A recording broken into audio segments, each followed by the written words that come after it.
j'ai publié une déclaration. Le président Soglo a lu la déclaration. Une fois qu'il a lu cette déclaration, il m'a appelé. Il m'a dit, Monsieur Azanaï, et je voudrais vous offrir une bouteille de champagne. J'ai dit, bon, je ne bois pas, je ne bois plus. Je buvais quand j'étais jeune, mais je ne bois plus. Je n'ai plus de ces délices, c'est fini. Et il m'a félicité et il m'a dit, il faut élever cette déclaration au rang de manifeste de la résistance. Donc, de simple déclaration, Nicéphore Soglo demande d'élever ça au statut de manifeste. Qu'est-ce qui était dedans? Il était dedans ceci. Je me rappelle. Il n'est pas bon de commander au dictateur l'autorisation pour aller aux élections contre lui.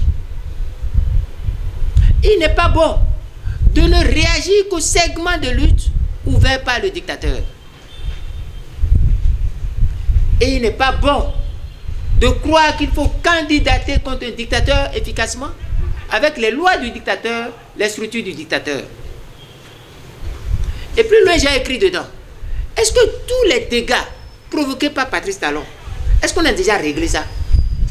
Les lois liberticides, les assassinats, les tueries, les exilés, tout ce qui est fait. Est-ce que nous avons réglé ça? Où est-ce que nous avons réglé ça pour que vous prétendiez aller aux élections avec lui? Et j'ai dit dedans, ceux qui dans de telles conditions décident d'aller aux élections avec un dictateur sont des gens de trois catégories. Soit c'est des naïfs qui ne comprennent rien à la politique. On peut concevoir qu'on est naïf, qu'on ne connaît pas. On peut pécher par ignorance. On peut fauter par ignorance. Ça se comprend, ça se corrige. Il y a ces cas-là. Mais les deux autres cas, soit c'est des complices, soit c'est des gens perfides, mafieux, plus cruels que le dictateur. J'ai dit que ces trois types d'individus, quel est leur sort? Leur sort, c'est soit la prison, soit l'exil, soit le cimetière, ou soit la résignation, l'abdication. Est-ce que ça a raté? Je suis allé jusqu'à dire, lorsque quelqu'un dit qu'il veut combattre un dictateur avec les lois du dictateur dans de telles conditions, la personne devient une personne dangereuse, un traître. D'autres m'ont retoqué. Nous étions en 2020 pour dire que oui, ils peuvent acheter le parrainage. Vous avez entendu ça? On peut acheter le parrainage. J'ai dit c'est des mafieux. Comment acheter le parrainage auprès des gens du dictateur pour aller aux élections contre le dictateur? Vous ne gagnerez pas. Et tous ceux qui vont vous vendre ce parrainage, ils seront bousillés. La politique, ce n'est pas de l'amusement. Ce n'est pas un jeu de la maternelle. J'ai dit à ces messieurs, vous ne pouvez pas. J'étais tellement déçu, découragé, à la limite de l'énervement, lorsque j'ai vu toutes ces personnes dire qu'ils vont être candidats en duo, qui cherchent le parrainage, qui achètent le parrainage, qui négocient le parrainage. Alors que toutes ces personnes, dans le cadre de la résistance, on disait non. Et chaque fois qu'ils faisaient ces cacheteries, il se trouvait des gens qui les supportent pour dire non, c'est Azanaï qui est le plan B, c'est Azanaï qui est le bad boy, c'est Azanaï qui ne veut pas. Mais non, moi je suis l'ancien. Je suis ancien en politique. Je suis ancien en stratégie, en capacité de descendre, de déstabiliser un pouvoir public et de lui prendre le pouvoir. J'ai des étoffes, j'ai des étoiles, j'ai des faits d'armes. Soglo peut en témoigner. Yahi peut en témoigner. Patrice Talon, lui, même s'il ne fait pas le témoignage, le peuple est au courant. Je dis, on ne fait pas. Mon cher ami français, où est-ce qu'ils sont? Où est Ivo? Parce que c'est l'heure de vérité. Je compatis à ce qui leur arrive. Je suis en train de faire le combat le plus pur pour qu'ils sortent. Mais posons-nous la question. Où est Ivo, avec son Dieu? Où est Rekia Madougou, avec les parrainages à acheter auprès ou à troquer auprès de Souvi et consort? Elle est où? Posons-nous la question. Disons la vérité. Nous allons les sauver. Nous allons faire le combat qu'ils sortent, mais disons la vérité pour que les jeunes ne reprennent pas des bêtises de ce genre. Un dictateur. Face à un dictateur, c'est le peuple. J'ai dit à tous ces messieurs, on ne combat pas un dictateur de face. Il vous brise les côtes. Il vous éreinte. Nous venons de voir un cas. Par miracle, des gens sont sortis au Sénégal. Mais après quelle tribulation? Ça ne se fait pas. Il est enseigné dans toutes les écoles de stratégie. Qui coule les livres de stratégie? Lorsqu'on a un dictateur, c'est le peuple comprend qu'on intercale entre le dictateur et soi. Et la stratégie pour interposer le peuple entre soi et le dictateur existe. Ce n'est pas à moi de leur enseigner ça. Personne n'aime. Georges Guédou disait, la politique n'est pas un club de rééducation d'adultes lorsqu'on est au sommet de l'État. C'est de l'immédiatement consommable. C'est ça la question de fond. Qui peut aller aux élections dans ces conditions? Moi, j'ai répondu à la question en 2020. Certains sont allés jusqu'à me dire, oui, c'est parce qu'il n'a pas l'argent et que... C'est avec l'argent qu'on prend le pouvoir. Le jeune président sénégalais, il a 3 millions ou plus dans son compte. Il est endetté sur d'autres millions. Il est président. La plupart des grands présidents, meneurs de foule, meneurs d'hommes, qui sont arrivés à la victoire, ils n'ont rien.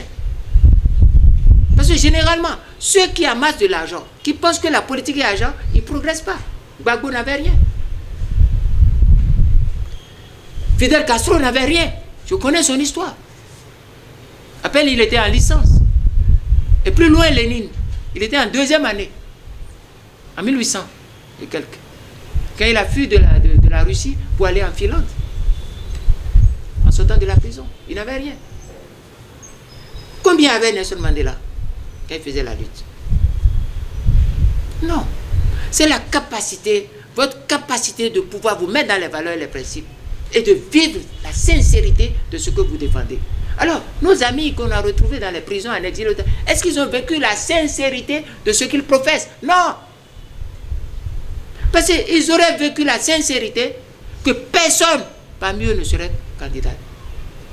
Dès lors que la Cour internationale africaine des droits de l'homme du peuple a dit, en tant que juridiction supranationale, ces réformes ne sont rien, cette révision de la Constitution ne vaut rien, et toute élection organisée sur elle vaut 0 et nul.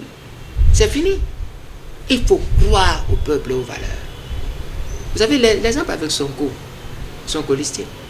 Je ne sais pas ce qu'ils feront demain. Mais voilà des gens qui ont cru au peuple, en le peuple et en leurs valeurs jusqu'au bout. Élection 2026, c'est du zéro. Quiconque va à cette élection sera battu à plate couture par la supercherie démocratique. Parce que tout est là. Lorsque vous voyez Sosa Dorothée, lorsque vous le voyez, dit que le code est conforme à la Constitution en tous ses points. Il était rapporteur, il était président, affaire close. Et tout le monde dit, nous sommes légalistes, ce n'est pas bon, mais nous irons. Moi, je ne suis pas légaliste à ce point. Je suis constitutionnaliste. Je ne suis pas légaliste des lois tordues. C'est des lois de fait, c'est des situations de fait. Et il faut recourir au génie du peuple pour inverser ce rapport, pour inverser cet ordre. Il n'est pas possible de dire qu'on va aux élections dans ces conditions. Même au niveau de l'UP et du BR, je l'ai démontré quand j'étais avec les femmes il y a quelques jours, le 20h. Prenez le BR. Ils ne peuvent rien faire. Ceux qui disent primaire, c'est truqué d'avance. Prenez l'UP. L'UP aussi ne peut rien. J'ai dit, il y a le 21, j'ai dit le silence, votre silence ne vous sera d'aucune utilité. Vous qui vivez ces choses, qui gardez le silence, ça ne vous sera d'aucune utilité, d'aucun secours. C'est maintenant qu'il faut parler. C'est maintenant qu'il faut agir. C'est maintenant qu'il faut quitter. C'est maintenant. Et aujourd'hui, je célèbre.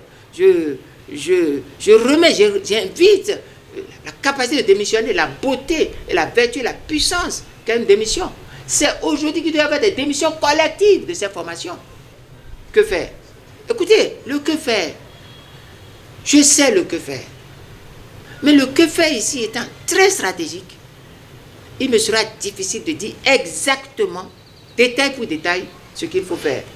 Mais la seule chose qu'il faut faire, c'est de quitter d'abord. Il faut que les gens quittent massivement l'UP, les gens quittent massivement le BR, les gens quittent massivement les démocrates. Parce que le cas des démocrates, les gens doivent savoir que Yahi les mène dans un gouffre. Vous voyez, quand Yahi a fini, quand les démocrates ils ont fini, quand ils ont joué à tout le jeu, et quand les autres leur ont montré ce qu'est la politique, ils disent maintenant, les rois n'ont qu'à venir au secours. Quand ils voulaient faire la modification de Nourouni, ils ont vu les rois. Est-ce qu'ils n'étaient pas contents que les autres partis les rejoignent? Moi j'ai vu ces messieurs, quand j'ai vu Goumpe avec FCBE aller s'asseoir à leur côté, j'ai beaucoup rire. Ce n'est pas comme ça qu'on fait la politique. Ils ne peuvent pas aller s'asseoir comme ça. Ils doivent expliquer au peuple pourquoi ils sont obligés de s'asseoir comme ça. Lorsqu'on s'est comporté comme ils se sont comportés, il faut 3 choses. Le règlement moral, le solde social et l'entente politique. Et toutes ces 3 choses-là doivent faire l'objet de documents présentés aux populations. Les populations ne sont pas des gens qu'on va emballer, déballer au gré des intérêts. Si par exemple, lorsqu'on a fait le code, si on avait mis ça au 5%, les démocrates n'avaient pas réagi.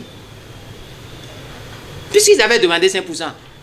Et alors, les autres partis, tous les autres partis, lorsque la Constitution dit que les partis politiques concourent à l'expression du suffrage, autrement dit, tout parti politique doit concourir à l'expression du suffrage. Aucune disposition ne peut les exclure, ni les discriminer, ni les disqualifier. La loi peut être falsifiée, votée de toutes les manières. Cette loi s'arrangera pour qu'aucun parti politique ne soit exclu de la compétition du suffrage. Puisque c'est ça, les partis politiques concourent à l'expression du suffrage. Point. Avant de dire, la loi fixe les conditions. Donc la loi doit fixer les conditions sans les exclure, sans les discriminer, sans les disqualifier. Voilà ce que je voulais vous dire.